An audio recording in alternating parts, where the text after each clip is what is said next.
O mundo que nós nascemos já não existe mais. Eu nasci em 1996. O mundo que eu nasci, aquele mundo morreu. A primeira morte daquele mundo foi em 2001. No 11 de setembro, incrivelmente, 24 anos atrás.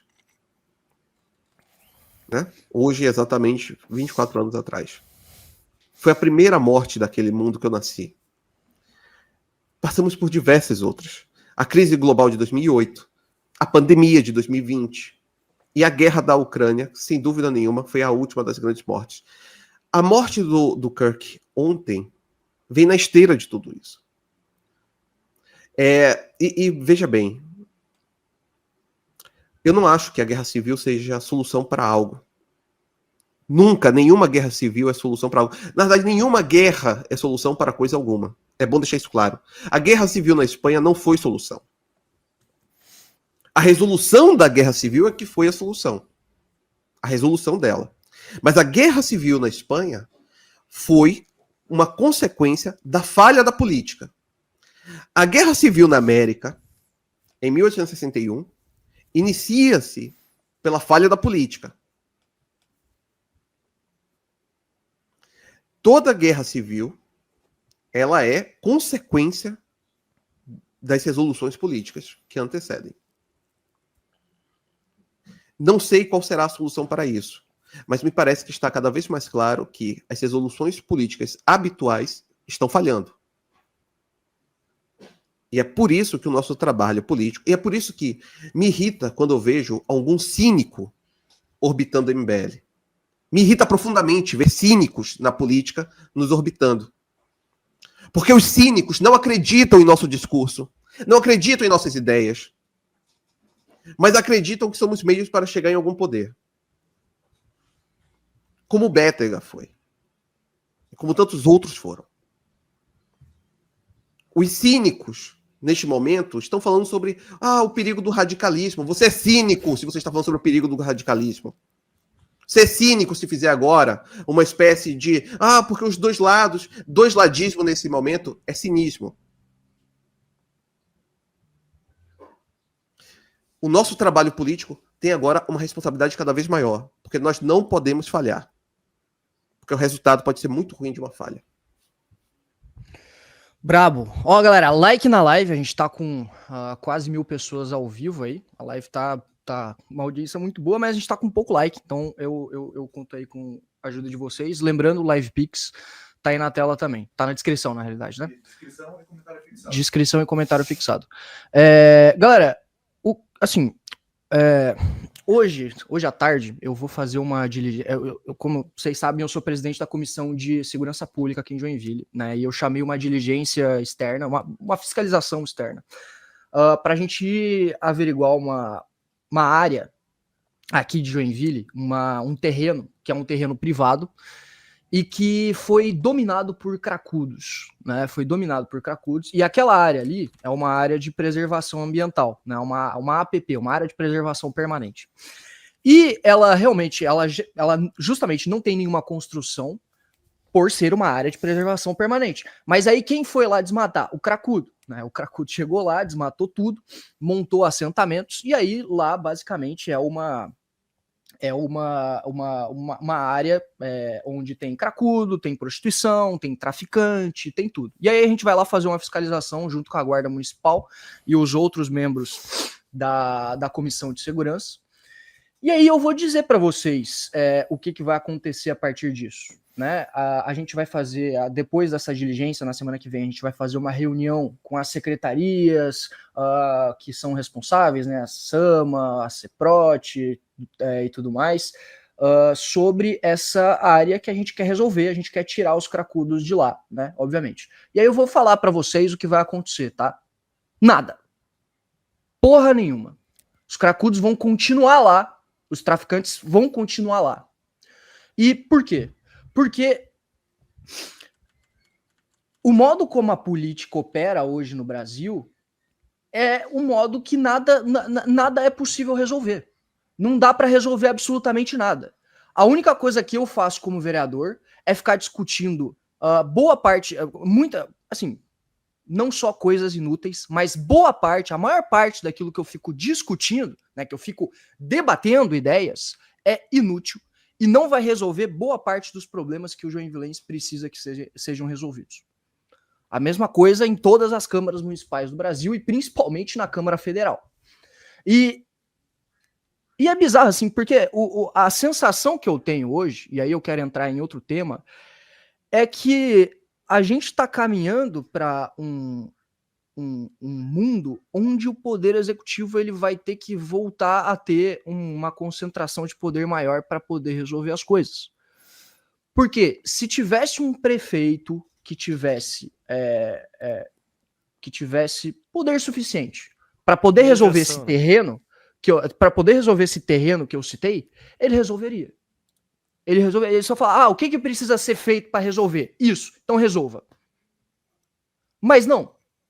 Porque, por exemplo, a questão dos moradores de rua, né? Eu já falei algumas vezes aqui com vocês, que assim, a gente fez o relatório lá dos moradores de rua e a gente, de todas as experiências que a gente estudou e que foi ver com os nossos próprios olhos, a experiência de Chapecó é a que melhor funcionou.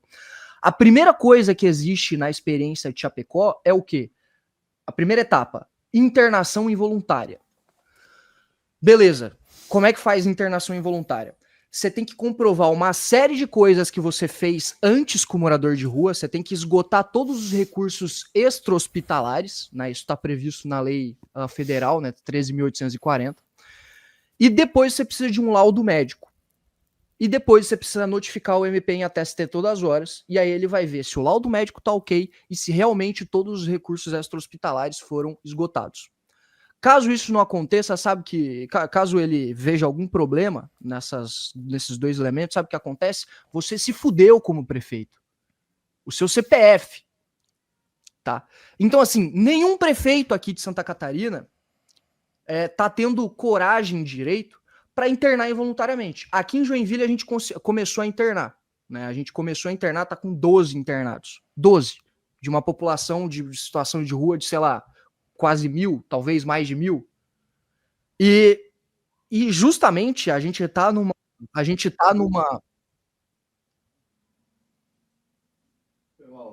Que isso, cara? Que isso, cara? E aí, tipo assim, os prefeitos eles estão com medo de internar, porque justamente o Ministério Público, o Judiciário, eles estão cada vez mais em cima. E se você sair um pouquinho da linha, cara, você se fudeu, né? E me parece que toda resolução de problemas que a gente bota, por exemplo, agora rolou essa polêmica aí da política anti-imigração, né? Que eu fui cancelado, Bom, é muito simples. Eu tô vendo um problema. Olha, o problema tá tendo crescimento populacional desordenado, isso está gerando favelização, né? Santa Catarina de 2010 a 2022 aumentou 44% o número de favelas. O crescimento populacional está desordenado, o serviço público está ficando sobrecarregado. A única forma da gente resolver isso, visto que a gente tem um problema fiscal que não permite com que a gente expanda o serviço público a tempo suficiente para absorver toda essa galera, é óbvio. Qual que é a resolução disso? É a gente controlar o fluxo migratório para fazer isso de maneira ordenada. E isso te bota como um extremista de direita. E, por exemplo, aí voltando para a questão dos moradores de rua, né, eu cheguei a fazer uma reunião com alguns promotores que fazem parte dessa questão, não vou dar muitos detalhes para não me comprometer aqui, né? Mas assim, eu cheguei a fazer algumas reuniões com esses promotores e assim, são pessoas que não são radicais de esquerda. Mas de onde que eles bebem? Qual que é a fonte que eles bebem para tomar as decisões que eles tomam? São fontes de tradição marxista, assim, mais radical possível. Então, o que eu vejo hoje no Brasil, essa é a impressão que eu tenho, eu queria que talvez vocês comentassem um pouco, é que a impressão que eu tenho é que, de um lado, a gente tem uma esquerda muito organizada e fortalecida através de partidos, academia, mídias, e do outro você tem uma institucionalidade, que é essa burocracia, essas oligarquias, essas elites de todo modo, que por mais que não sejam exatamente de esquerda, eles bebem da esquerda e são lenientes com tudo aquilo que a esquerda faz. Então o Jones Manuel, ele pode ir lá falar que tem que botar opositor político no paredão e matar opositor político. Mas se eu propor um controle migratório baseado num país que é liberal, que é a Alemanha, eu sou nazista. E aí o Ministério Público tá querendo, agora provavelmente vai chegar alguma representação aí do Ministério Público querendo me fuder. Então, assim, eu não vejo... E aí qual que é o ponto que eu ia entrar? O que eu tô vendo hoje é aquela tese que muito foi conversado depois que o Trump ganhou, que é a questão do Spengler lá, do cesarismo revolucionário, que, enfim, as coisas, elas estão num status quo gigantesco, né? As coisas estão completamente estagnadas, porque a burocracia que comanda hoje, ela não permite com que a gente consiga resolver os nossos problemas. E quando a gente está nesse estado de fragmentação da sociedade, de estagnação, aparecem os nossos Césares. E aí eu queria que vocês comentassem aí um pouco. Você falou sobre os Césares, indico esse livro aqui, exatamente, que é sobre cesarismo, do Rocher. É um livro que foi publicado originalmente ainda no século XIX. Bom, imagine o seguinte, nós temos... Eu acredito realmente que o nosso tempo demanda o cesarismo. É um tempo, como é um tempo de transição e decadência, e principalmente as potências ocidentais estão em decadência, a democracia responde muito lentamente, né, aos estímulos do tempo.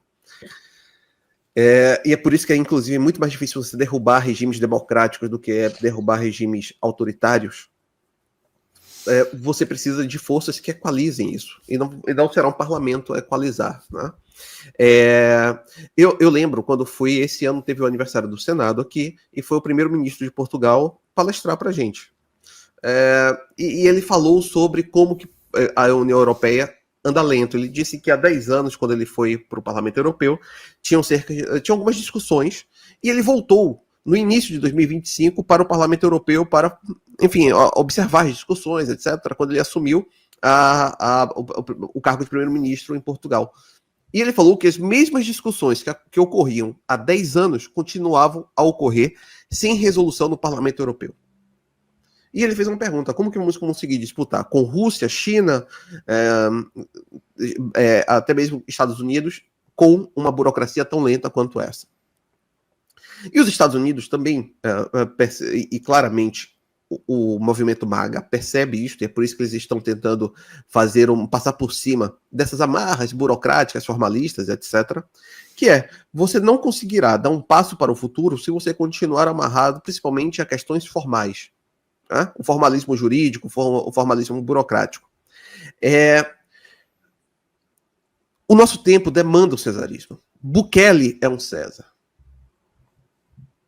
E, ao contrário do que muitas pessoas que leram Spengler de orelhada acham, o César, né, a figura do César, não é uma figura de redenção. É uma figura que só existe em momentos de decadência. Quando a sua nação decai, quando a sua nação, por escolhas políticas, entra em um ciclo de decadência, embarca em uma espiral decadencial, só existem duas saídas. Ou a ascensão do César, para interromper esse ciclo, ou a dissolução daquela nação. Só existem essas duas possibilidades. Tá? Me parece que, no caso da América, há uma demanda efetiva por isso. E tanto há uma demanda efetiva por isso que as grandes forças políticas para os democratas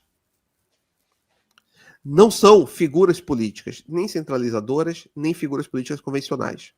São manifestações violentas. Foi o BLM, certo? Que ajudou, enfim, tem o BLM, tem agora os atiradores trans. a violência política contra Donald Trump, contra Charlie Kirk. Você pode perceber, os progressistas já entenderam que estão perdendo dentro dessa arena liberal, mas eles podem perder em votos, mas a própria arena liberal é deles. Os pressupostos para existir uma arena liberal são os pressupostos deles. Não é à toa que a Hungria seja uma pedra no sapato da União Europeia. Porque a Hungria abandonou qualquer tipo de ficção liberal. Eles se consideram um regime iliberal. Eles abandonaram uma raiz que o liga, por exemplo, que o mantém no mesmo chão comum dos marxistas, que é o iluminismo. Esse é o chão comum que liga liberais e marxistas. É por isso que um liberal sempre vai defender a existência da porra do marxista. A extrema-direita tem que ser criminalizada, agora a extrema-esquerda não. Esses são limites que, obviamente, jogam contra a gente. Tá agora no Twitter um senhor falando que o MBL tem que ser tratado com violência. Certo? Agora, eu vou fazer uma pergunta. A essa pessoa, você acha que há uma possibilidade de diálogo? Estamos ainda falando sobre as mesmas coisas? Aquilo que eu digo chega aos ouvidos daquela bela figura como deve chegar? Não, não chega. Mas estamos sempre defendendo a existência dessas pessoas. Gostou desse corte? Então assista o Expresso MBL, ao vivo toda quinta e sexta, às 10 da manhã no canal MBL Live TV. Para mais cortes como esse, se inscreva no canal.